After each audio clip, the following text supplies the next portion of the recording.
Hola, esto es La Butaca Clandestina, programa número 1. Yo soy Fabio Loaiza. Hola, buenas noches, yo soy Cayo Rubenal.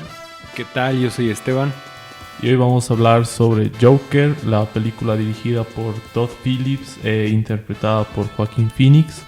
En esta primera parte, junto a Cayo y Esteban, vamos a tratar de dar una opinión general de la película, sin spoilers. Y cuando ya entremos a hablar a detalle de todas las escenas de la película y desglosemos la película, yo voy a advertir cuando empecemos a hablar de los spoilers.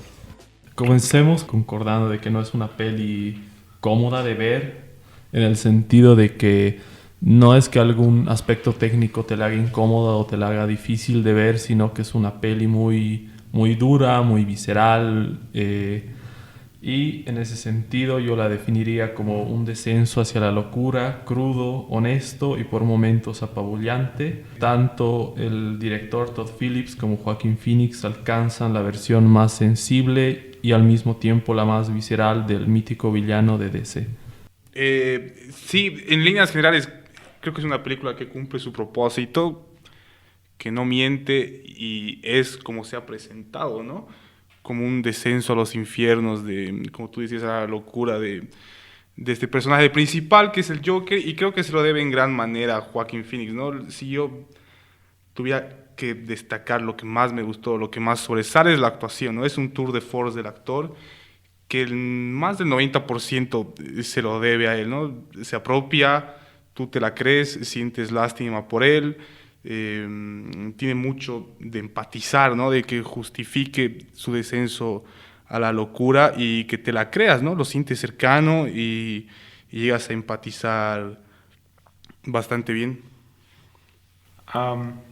Yo creo que es una película bastante necesaria para la industria cinematográfica, en especial en el sentido de películas de superhéroes, porque trasciende la categoría, no es solo una película de superhéroes.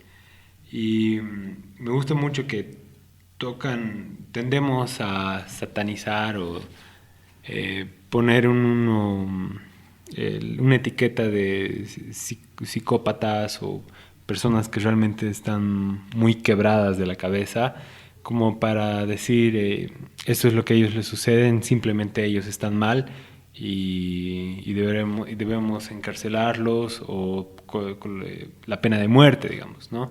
En cambio, esta película toca este tema de la salud mental a partir de empatizar con ellos, y creo que es bastante bueno la forma en que lo hace, porque no solo logras entenderlos, sino logras compadecerlos.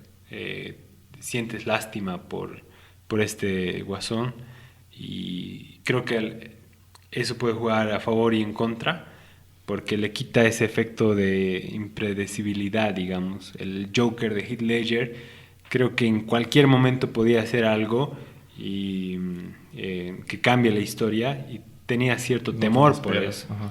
Sí, creo que un gran acierto es esto de acompañar al personaje, ¿no?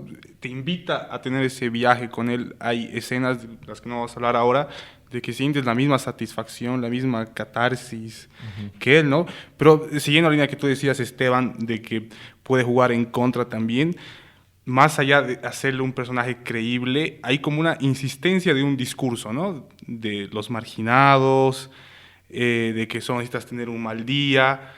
Y eso me hace recuerdo un poco a la película de Blaxman, de Spike Lee, que es como que tienes un discurso, tiene una ideología el director y te la quiere imponer de alguna manera, ¿no? No es como que le deja al espectador tomar sus propias conclusiones. Yo concuerdo con lo que dicen ambos. Me parece que en el fondo lo que quiere hacerte reflexionar la película es como que la falta de empatía que existe en la sociedad actual, no solo con las personas que tienen problemas mentales, sino con el otro en general. Y sí, hay un discurso que te quiere meter que por momentos no sabes si le va a sumar a la película o le va a jugar en contra, pero creo que eso está muy marcado. Creo que genera dos reacciones muy divididas, ¿no? Sí, hay gente que no soporta más y ha habido casos de gente que ha abandonado la sala en plena función porque ya no aguantaba la película, ¿no? Y creo que igual la película juega mucho con esta como trampa, entre comillas, de hasta qué punto estás dispuesto a empatizar con este personaje, hasta qué punto justifica sus acciones. Y bueno, eso ya lo vamos a desarrollar más adelante con los spoilers, pero yo creo que es todo lo que tenemos que decir por ahora, ¿no? Sin spoilers. Sin spoilers, añadir la banda sonora quizás. Sí, no, yo quiero hablar de la banda sonora cuando hablamos con spoilers, porque me parece que acompaña mucho todo eso. Otro creo que punto a destacar como curiosidad que no tiene que ver mucho con el contenido de la película es de qué manera se ha difundido, ¿no? Todo el alcance y repercusión que está teniendo. Se ha presentado como una película de autor que se presenta en Venecia, el festival más antiguo del mundo. Después ha estado en Nueva York y ahora realmente está rompiendo la taquilla, ¿no? Creo que significa mucho de lo que pesa un nombre como es el Joker, o sea, es decir, el villano de hecho popular, ¿no? El villano más conocido y popular de este género de superhéroes. Y bueno, también ha ayudado, ¿no? Las críticas, ¿verdad? Es que es una película que te guste o no, siempre va a dar mucho para hablar. Ajá.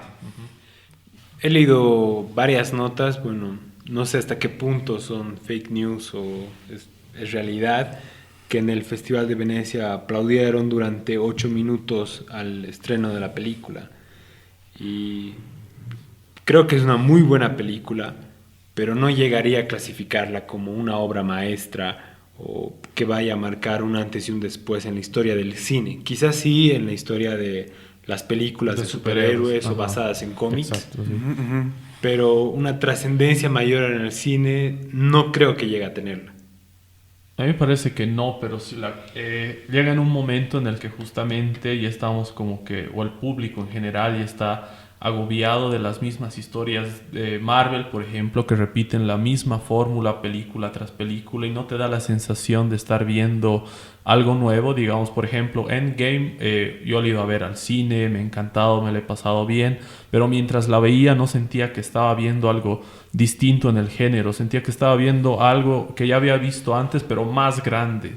Y en ese sentido, mientras veía Joker, yo sentía que estaba viendo algo como que fuera de lo común, que no había visto antes en este género y que realmente es comparable a The Dark Knight, no en el sentido de que se parezcan en algo las tramas, sino mientras que la veía yo decía, esto han agarrado estos mismos personajes que ya los he visto antes, pero los han agarrado y han creado algo completamente nuevo y algo que se siente fresco.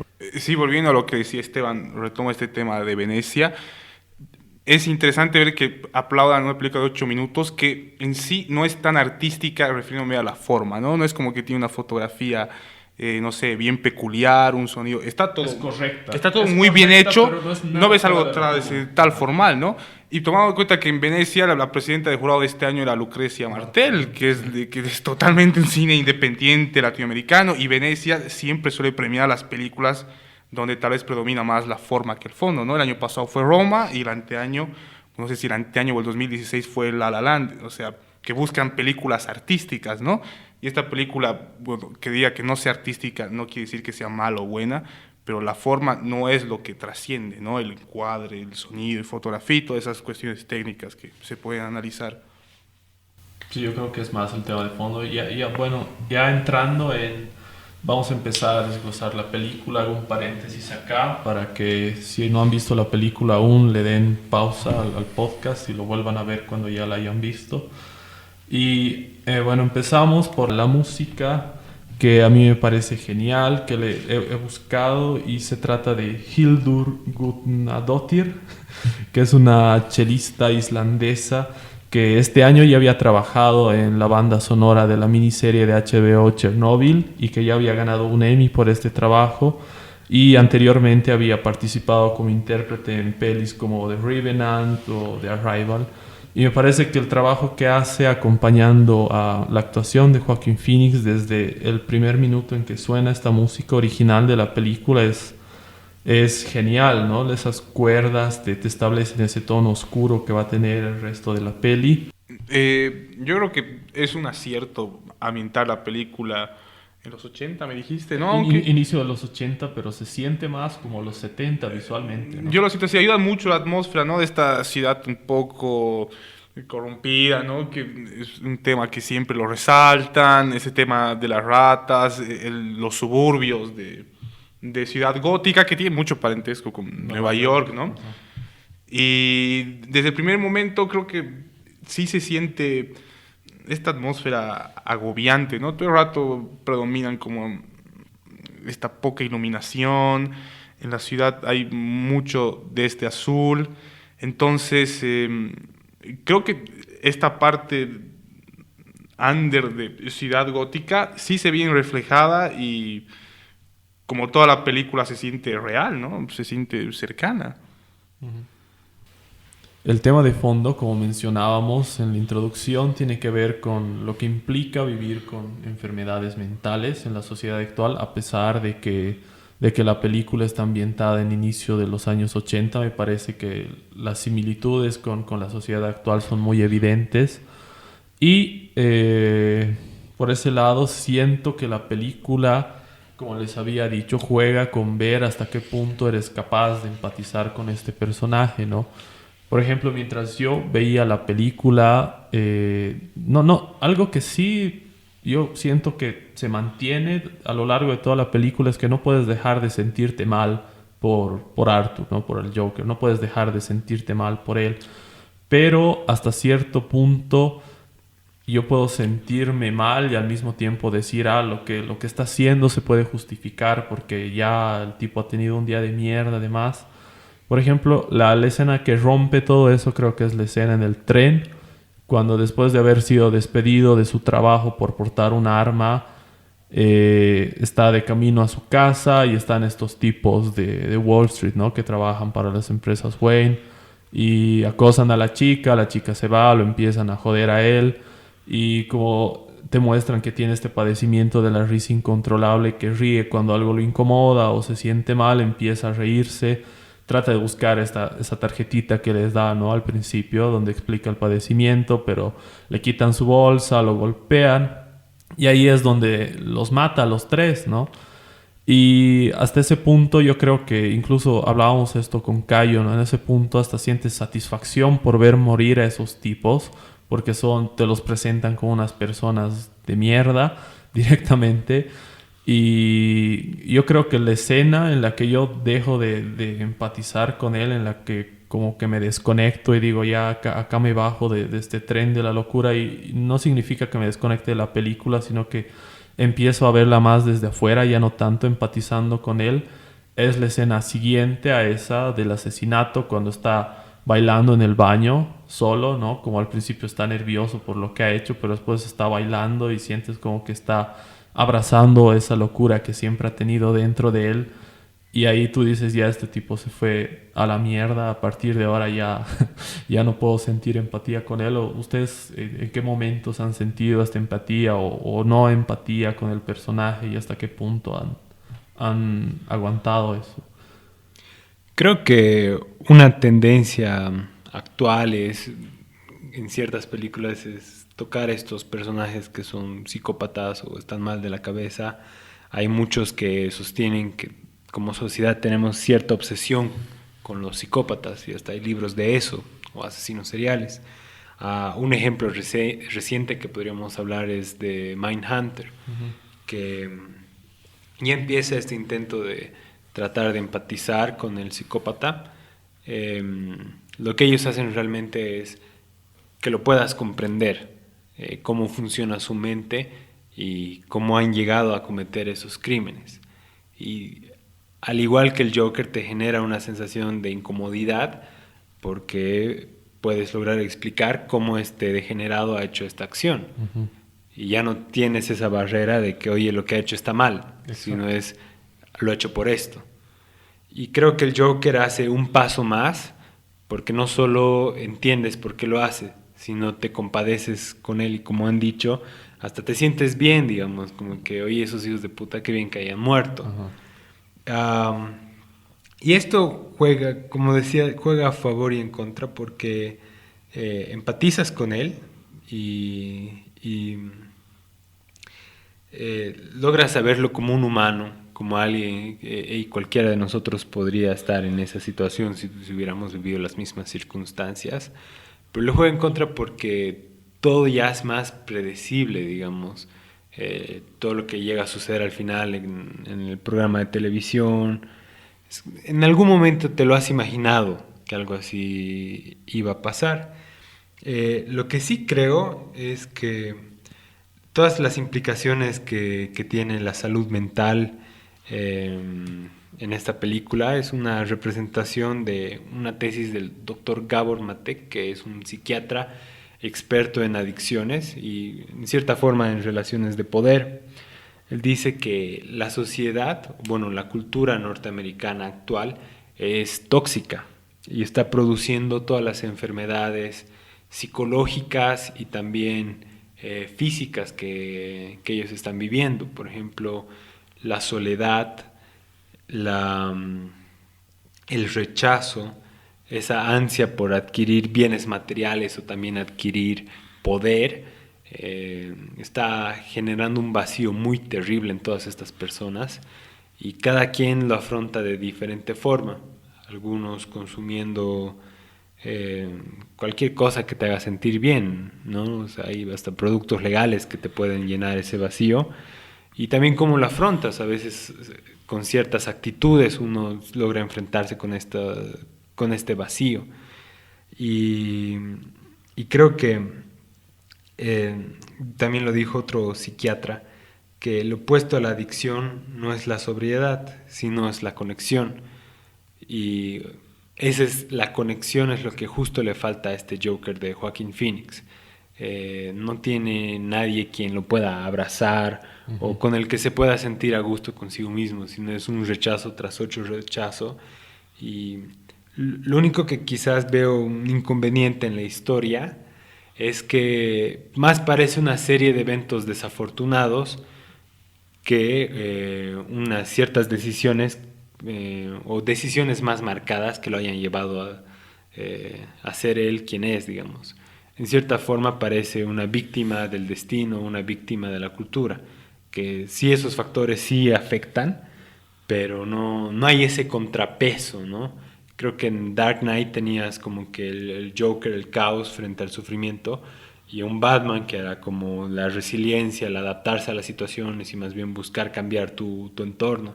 En cambio acá es como Cayo decía, tenemos un discurso que es la locura, que es, oigan, este personaje es así por todas las cosas que ha vivido y no te pone ningún contrapeso. Quizás la historia de Bruce Wayne al final de la película o el mismo Bruce Wayne es en cierta forma ese contrapeso, pero es muy sutil, no es muy marcado como teníamos en la otra película.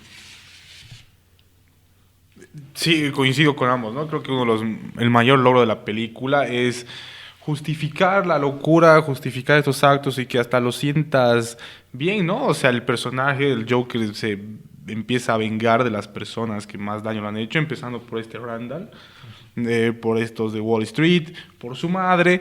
Es como que se va desatando de todas esas personas que sienten que le han hecho mal.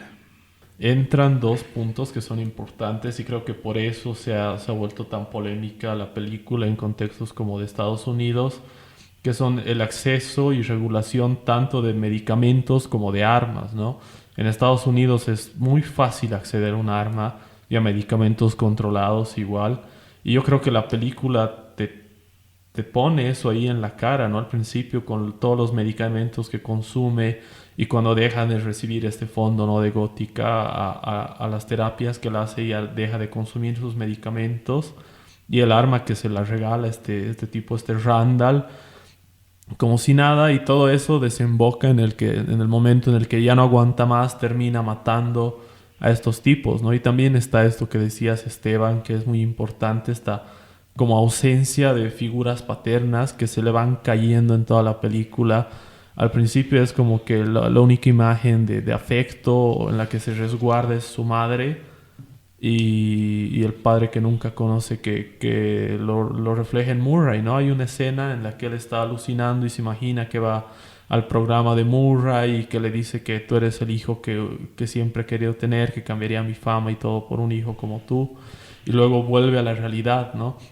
Y al final eso se vuelve fuerte porque en la escena final él termina matando como a una de las figuras paternas que tiene, ¿no? Claro, toda la vida del personaje es miserable, ¿no? Es el personaje más miserable de la historia del cine. Y retornando un poco a lo que decía Esteban, con esas inevitables comparaciones con la otra más representación popular del Joker, que es la de Heath Ledger, que no hay esa contraparte esperanzadora, ¿no? Todo el tono es más oscuro, depresivo, y yo creo que Cada vez más. se ve esa contraparte un poco, iba a arruinar el ambiente y la atmósfera de la película. Pero hay un punto que creo que después tal vez lo vamos a desarrollar bien, es que cuando el tipo ya llega a la locura, cuando el director ya te ha dado ese discurso de que solo necesitas un mal día, o si estás a la borde del abismo solo necesitas un empujón, ¿qué es lo que pasa después, ¿no? Y creo que ese es mi principal problema con la película. ¿Cuál es el clímax, no? El punto más alto. El punto final, ajá, es la victoria de estos marginados, que tiene que ver mucho con el de Ledger, ¿no? Así de anarquía. Anarquismo, exacto. Es, no sé, hay otra teoría que se manejaba que era todo su imaginación. Yo no sé, les invito a responder esa pregunta. ¿Cuál es el clímax, no? ¿Cuál es el objetivo final de la película? ¿Qué sucede al final? Bueno, tal vez otra teoría es que se hace notar, ¿no? Él decía, nadie me hace notar. Al final se quiere lo levantan como un héroe todos estos marginados. Entonces, me cuesta entender un poco cuál era el objetivo al que quería llegar y con qué mensaje final te deja, ¿no? Creo que el clímax, el punto más alto que yo sentí, el punto más alto de la película es cuando va al programa de Murray y lo mata. A partir de ahí, la película, los últimos 15 minutos, yo creo que todo se va de picada porque te tiran estas escenas como de que puede que haya una secuela, puede que no, puede que todo lo que haya pasado sea en su cabeza, pero creo que a donde quiere llegar el personaje realmente, contestando a tu pregunta, es a que todos lo vean, ¿no? Que es una figura de admiración, casi la misma admiración que él tenía con el comediante que interpreta Robert De Niro. Claro, igual de hecho creo que esta parte de mayor tensión es cuando está en el programa con el personaje de Robert De Niro. Y en su libreta el tipo ponía, bueno, el Joker, ojalá mi muerte valga más la pena que toda mi vida, ¿no? Yo ahí he llegado a pensar que él se iba a matar y así iba a hacer más ruido. Sería la forma más, no sé, notoria de hacerse sentir presente, de cerrar todo presente, ¿no? Creo que ese es mi mayor problema, como decía, con la película. El tercer acto, siento que han visto como muchas opciones, decidido ponerlas todas, dejar este final semiabierto, que sé que todo es una imaginación. Totalmente innecesario, la verdad. Yo vi lo de Bruce Wayne, ¿no? Es como una escena sacada de otra película y es para que los que estén en la sala digan, mira, has entendido, Bruce Wayne es Batman, ajá. Va a haber una él lo ha creado. Quizás con el final que sugieres de que como ejercitaba frente al televisor, se mataba, quieres que te cuente un chiste y se terminaba incluso matando. Hace ese ademán antes de salir escena cuando está en los camerinos, ¿no? Está sentado con su pucho frente al espejo y el arma que tiene se la apunta a la cabeza, y eso igual, como dijo Cayo, eso a mí me hacía entender, este tipo se va a matar en pleno programa y ahí se acaba la película, pero esos últimos 15 minutos son como una mezcla de cosas que para mí no terminan de funcionar, que no me parece que sea un mal final, pero no le hace justicia a los dos primeros actos, que son bien redondos, ¿no? Cómo van creciendo progresivamente hasta el clímax y tú sientes que por ahí va a estar el cierre, pero se hacen, no sé, como que innecesarios al final.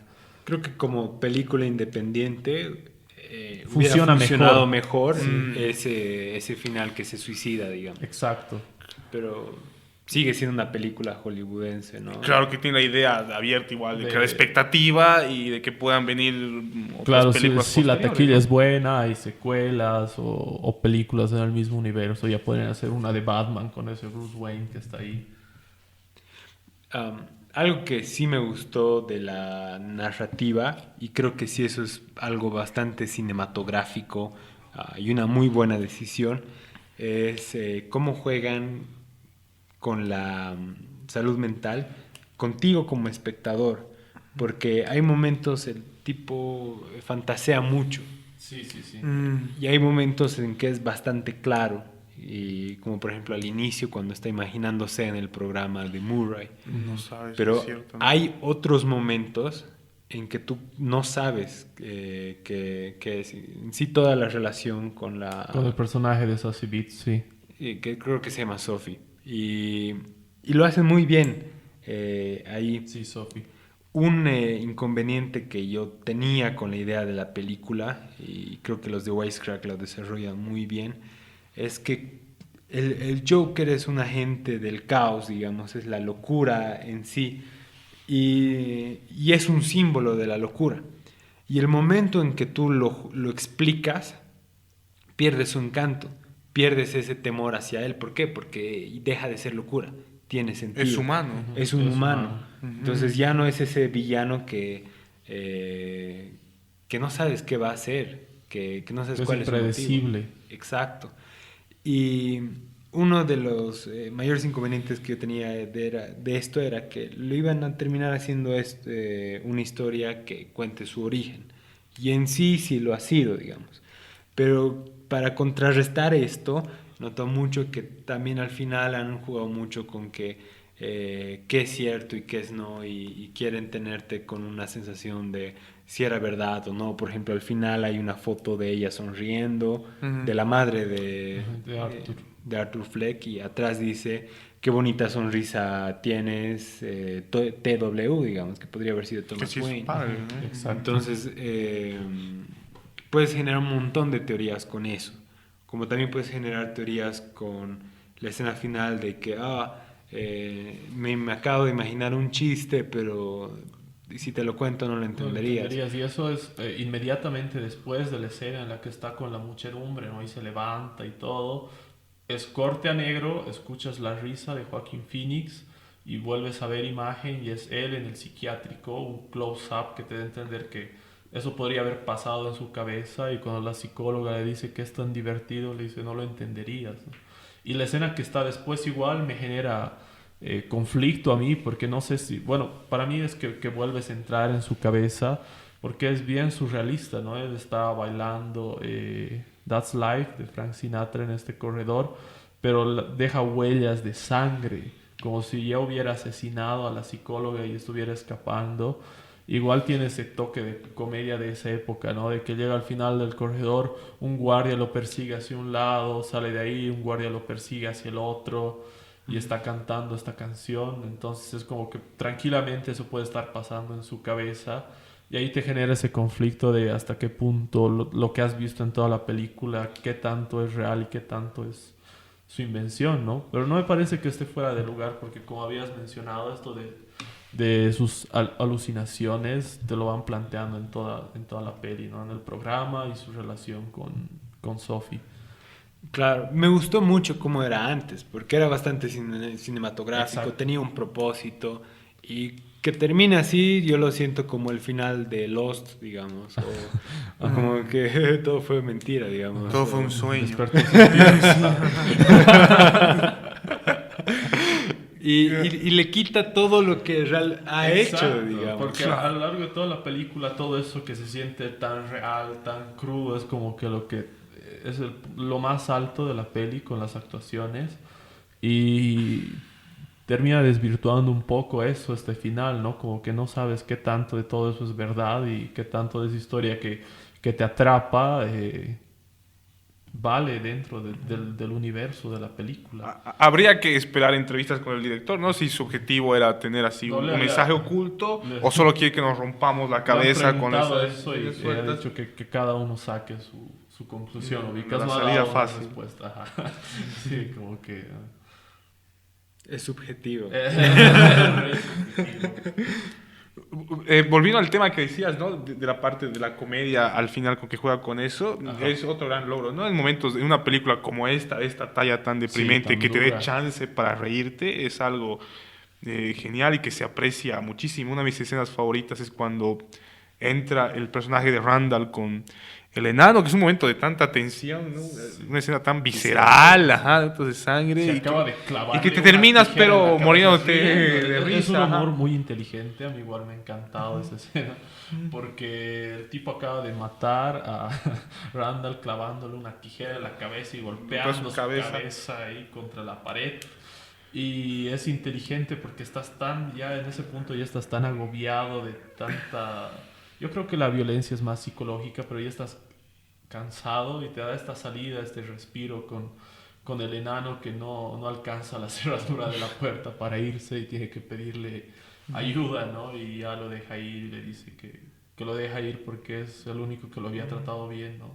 Y todo jugando para sentir empatía con el personaje. Claro. En un momento, o sea, alguien tan miserable y que te dé risa es lo que hace también al Joker, ¿no? Sí, sí, sí, sí, me parece que esa escena está muy bien manejada. Y te hace cuestionar a ti mismo, o sea, ¿qué ¿Por qué tan me bien estoy estoy riendo para de esto? reírme después de un asesinato brutal? Claro. Bueno, sí, luego ya casi hasta el final está esa escena de danza en las escaleras, ¿no? Que me parece que es un recurso narrativo muy interesante el que usan con estas gradas, porque antes de convertirse en el Joker, Arthur sube estas gradas como que cabizbajo y los colores son azules y está deprimido, y cuando las baja está pues feliz y es de día, ¿no? Es como una analogía de su descenso a la locura y aceptar esa locura dentro de él. Y después de eso está la escena del tren que a mí me ha encantado, que después de esta escena que decías del enano, creo que es mi escena favorita de la peli, la segunda escena en el tren cuando lo están persiguiendo los policías y al final a la muchedumbre los termina matando a golpes, ¿no? Y que yo me preguntaba por qué Esteban se reía de esa escena. Ah, la verdad se sintió muy mal que todo el cine esté callado y yo sea el único matándome de la risa. Me hace reflexionar mucho de mi salud mental. ¿Qué es lo que decía Fabio al principio, ¿no? O sea, la película te invita A ver, ¿hasta qué punto quieres? a jugar, ¿no? Con el que tanto te hace reír y decir qué tan Mal bien sano de estoy la cabeza. mal sano de la cabeza. Ajá. Creo que la verdad, me reí porque era algo que sabía que iba a suceder, digamos. Entonces, me reí como, ¡ah, qué predecible! Pero, sí, se sintió mal ser el único. Quiero retomar la idea que decía Esteban de que el Joker es la representación del caos, de la anarquía, ¿no? En sí, más que un personaje, el Joker es como una ideología al que le toque escribir, en el caso de los cómics o de filmarlo, le da la chance de jugar con todo este espectro de representaciones que tiene, ¿no? Tenemos hasta el bufonesco de los 60, de Adam West, hasta este, que es el más deprimente Sí. de todos. Ajá. Y hubo mucho revuelo con lo que decía Esteban, de que si explicas el origen de un personaje, principalmente el Joker, que es alguien tan impredecible, lo haces humano y pierde su esencia, vulnerable, ¿no? Y todos dicen que la película esta está basada en The Killing Joke de Alan Moore. Pero cuando recién salió la historieta, la que también lo hostigaban a él diciéndole, ¿por qué le has creado un origen, no? Y él se escudaba que hay una parte en el cómic que dice, a veces, este es mi pasado, pero a veces lo recuerdo de una forma, a veces lo recuerdo de la otra. Y en ese sentido, creo que el Joker de Heath Ledger tiene todavía más base, toma más de él, porque cuentas el origen de sus cicatrices De distintas maneras. Ajá. de distintas maneras, ¿no? Creo que hay un cómic de Scott Snyder que el Joker empieza a utilizar esto como una arma, digamos. Entonces a cada personaje, para manipularlo, le contaba una historia diferente. Porque se da cuenta el efecto que tiene en las personas. Y creo que esa es una excelente manera de haber manejado las historias de origen, digamos. Uh-huh. Y me hubiera gustado mucho ver eso. Creo que no hemos visto un Joker con un plan maestro. No.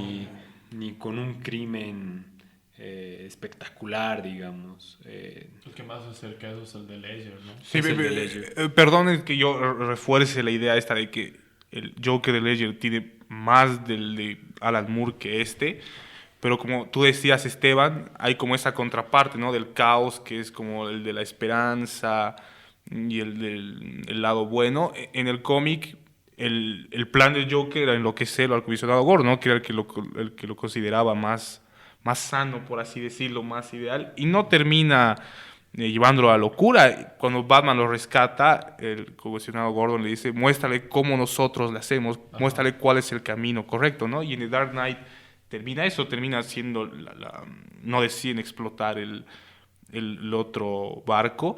Tal vez es una manera bien ideal, poética, utópica de verlo, pero sí se siente bastante satisfactorio, ¿no?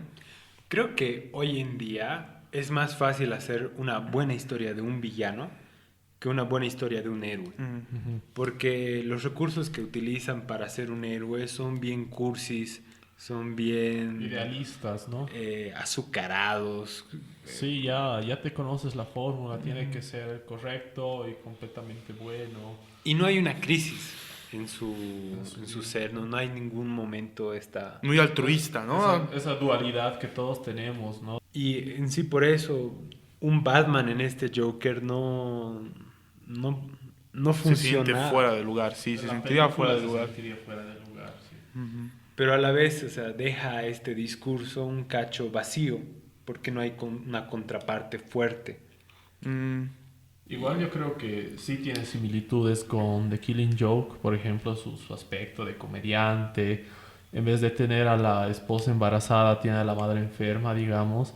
Pero creo que la tesis central de Killing Joke no tiene nada que ver con esta película, que es que estás a un mal día de la locura. Yo creo que esta peli es todo lo contrario. Te muestran que el tipo solo tiene un montón de malos días que al final son los que lo llevan a la locura, ¿no? Incluso en una parte, creo que hablando con la psicóloga, dice, no he tenido un solo día feliz en toda mi vida, ¿no? Y es como que finalmente su día feliz es cuando acepta su locura y... Va un poco más allá, ¿no? Exacto. Me gustó que en la escena final este personaje que es una víctima termina siendo elocuente y hasta le ponen cara a Murray, al anfitrión del programa, sabes, hasta tú eres un desgraciado porque me tienes acá solo para hacerte la burla de mí. Ajá. Y creo que en ese sentido este guasón, Joker, el bromas, El bromas en español. podría llegar a ser un guasón como el de Heath Ledger, y en cierta parte hasta hay frases, como por ejemplo, soy Uno más maduro, payaso, ¿no? Ya en una etapa más... Sí, dice, soy el tipo de payaso que iniciaría un movimiento, ¿no? Casi lo mismo de Heath Ledger, que parezco a alguien con un plan. Exacto. Y los movimientos al final, ¿no? Después de que mata a Murray y se mueve hacia la cámara, a mí me ha hecho recuerdo a Heath Ledger, los videos caseros cuando los está viendo así.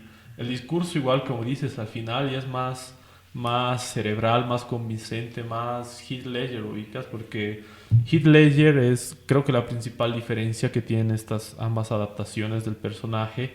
Heath Ledger es más calculador, es más táctico, ¿no? Nunca te puedes anticipar a él porque él se lo ha pensado tan bien que está 2 pasos adelante y eso lo hace un villano intimidante, digamos. Joaquin Phoenix es más como que pasional, como que más golpeado por todo y no planifica tanto lo que hace.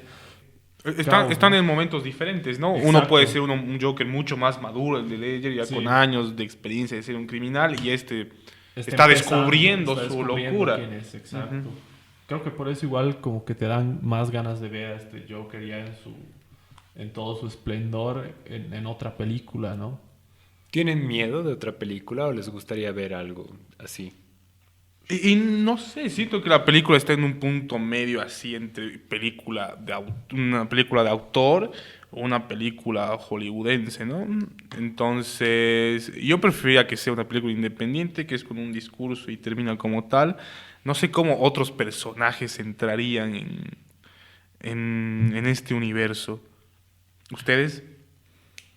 A mí tal vez me gustaría verlo una vez más, como te digo, me he quedado con ganas de verlo en todo su esplendor, desatando caos, ¿no? A lo Heath Ledger, porque aquí ves más que nada es una peli de Arthur, ¿no? De cómo Arthur finalmente se vuelve el Joker y tienes como 10 minutos del Joker, incluyendo la primera escena de asesinato en el tren. Pero me preocupa que como cualquier secuela tenga esta intención de querer ligarla sí o sí a un universo cinematográfico de películas más oscuras y ya pierda por completo lo que la hace tan especial, ¿no? Que es casi autoconclusiva, salvo esos 15 minutos del final. Creo que igual que ustedes sería un excelente acierto dejarla ahí y que muere ahí, que quede como una... o lo Ajá. dejas ahí, es una gran película O o vives la lo Suficiente suficiente para volverte Marvel. hacer una trilogía mediocre. Y lo que sí creo que sería muy bueno que DC haga, Warner, es ver que les ha ido muy bien haciendo estas películas de una tonalidad más oscura, más psicológica. Y historias independientes, ¿no? Con personajes que te desarrollan un personaje y ya, que no tienen ningún vínculo entre sí. Porque justamente creo que el potencial que tiene DC son estas historias más personales, ¿no? Más introspectivas que podrían aprovechar en pelis individuales. Sí, y por ejemplo, esta tonalidad, adoptarla con otros actores, con otros directores, y creo que darle una vuelta de rosca Ujú. de 180 grados. necesaria igual, ¿no? Que todo ya se ve muy de fórmula, ¿no? Las Siguiendo películas, sí, las de ya. superhéroes. B, ya mezclas esto y Claro, ya tienes un nos éxito de tiran taquilla. hasta Sí. 7 6 por año. Y sabes, desde que comienza la película, cuál es el desarrollo que va a tener. Se ha vuelto algo muy particular para los fans mm, de este género, quizá. Algo que yo quisiera ver y creo que no lo hemos visto todavía es un Batman más detectivesco, Ujú. más policial, y creo que sería un acierto poder retomar esta Esa corriente faceta que de realmente Batman. hay y explorarla. Y creo que lo de Robert Pattinson y Matt Reeves es verdad. Sí.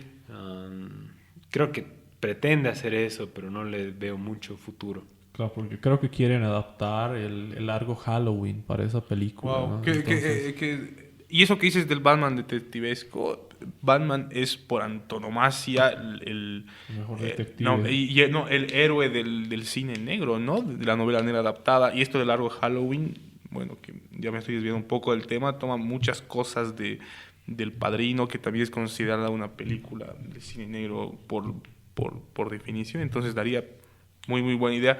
Y esta igual, yo creo que el Joker tiene mucho de este noir, porque todas estas películas noires como que se sitúan en una sociedad corrompida, ¿no? Donde las altas instituciones tienen más beneficios, más derechos que los de abajo. Entonces sí podríamos ver algo, yo creo que coherente combinando esos elementos. Ahora hay algo que está muy recurrente en las críticas, es hacer menciones a películas que hace referencia o en las que se ha inspirado. Y Es ese mal de los críticos de decir, mira, yo me he visto todas estas y tengo todo este bagaje de conocimiento, yo creo. Y en sí también de los directores, ¿no? Como que voy a colocar una referencia A acá. ver si el público la encuentra, la cacha, ¿no? Y tú decías, tienes una frase muy bien para retratarlo, o sea, que los amigos en el cine estén ahí. Ya. Yo he entendido eso, ¿no? O sea, te sientes diferente o especial a los demás, es decir, sea que se refería. Pero puedes ir un poco más allá, como tú hablabas un poco en el corte, de que puedes hacer un simple guiño, un homenaje, o dialogar Con esas con esa obras. referencia, ¿no? O sea, volver tal vez a replanteártela y decir, yo opino de esta manera. No, no sé ustedes hasta qué punto va el Joker en estos niveles. Yo creo que son referencias nada más, ¿no? O sea, yo creo que dialoga en un nivel superficial con las películas que el director dice, en las que se ha inspirado, que son El Rey de la Comedia, Taxi Driver y Raging Bull.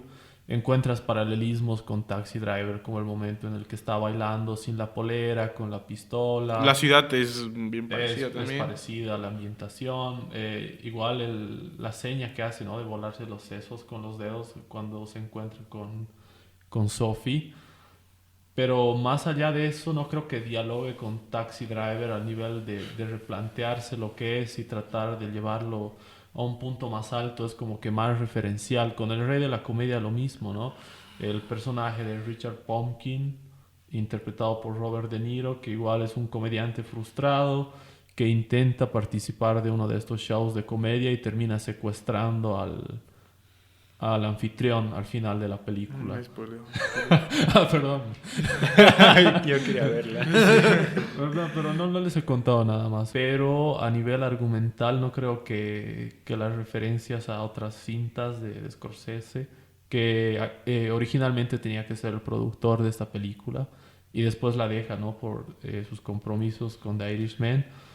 Pero no creo que sea más que eso, más que referencial. ¿Tú qué opinas, Esteban? Yo creo exactamente lo mismo y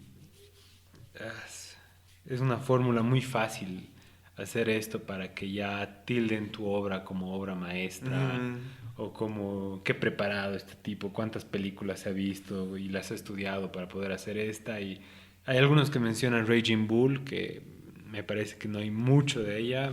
No, yo no he visto nada de Raging Bull. Creo que Raging Bull se trata más de alguien que no puede controlarse a sí mismo y mismo. sufre por eso. Exacto, porque no tiene un padecimiento el protagonista de Raging Bull, solo es control de la ira, ¿no? Y es bien fácil poder mencionarla porque, digamos, tocan una misma temática, pero no dicen nada de lo mismo. Y creo que si Martin Scorsese dijo que no iba a participar porque estaba muy metido en The Irishman, era una forma muy amable de decirle no quiero ser parte de esto, ¿no? O sea, no estás agregando nada al discurso que yo ya he propuesto antes. Para cerrar, vamos a hablar de lo que más nos ha gustado de la película y lo que menos nos ha gustado. A ver, a mí la película, lo que más me ha gustado es como decía al principio, Cayo, creo que la actuación de Joaquín Phoenix es uno de los puntos más altos, si no el más alto de esta película. La banda sonora original, tanto el soundtrack que escogen para la película como las canciones compuestas para la película me han parecido geniales, de esta chelista que mencionaba al principio, porque acompañan muy bien todo lo que estás viendo en pantalla y te ponen la piel de punta realmente. Yo escucho ese cello y estoy al borde del asiento. Y otro de los puntos que también destaco es cómo construyen la película y cómo te muestran la transformación del personaje gradualmente en los dos primeros actos. Me parece que es perfecto, no encuentro fallas en el guión, en la historia, en ese punto. Y lo que no me ha gustado de esta película es esos últimos 15 minutos que me dejan en ese conflicto de que qué tanto es real y qué tanto está pasando en la cabeza de este personaje, que, bueno, igual tiene como que un poco de sentido que el final sea medio abierto, porque si estás en la mente de este personaje no sabes qué es real y qué no, pero me genera conflicto, me choca con lo redondo que son los otros dos actos. Y creo que sería lo único que no me termina de cerrar, de convencer de esta peli. Voy a tener que repetir lo mismo que Fabio. Lo que más me ha gustado, lo positivo, creo que es la actuación de Joaquín Phoenix. Es un tour de force. O sea, hay una palabra que hemos repetido a lo largo de todo el programa que es empatía. Y creo que se lo debemos más que todo a él, ¿no? Te lo crees, él se la cree y hace suyo el personaje, ¿no? Más allá de parecerse al de Jack Nicholson, de Heath Ledger, lo ha hecho suyo, ha hecho su propio Joker. Y lo que más me ha gustado igual es esos finales anticlimáticos más que final, porque para mí hay tres finales, ¿no? Uno que está en la radio, perdón, en la radio, en el programa con el personaje de Robert De Niro, otro que está en la turma que lo están llevando, y el tercero que es el final. Eso.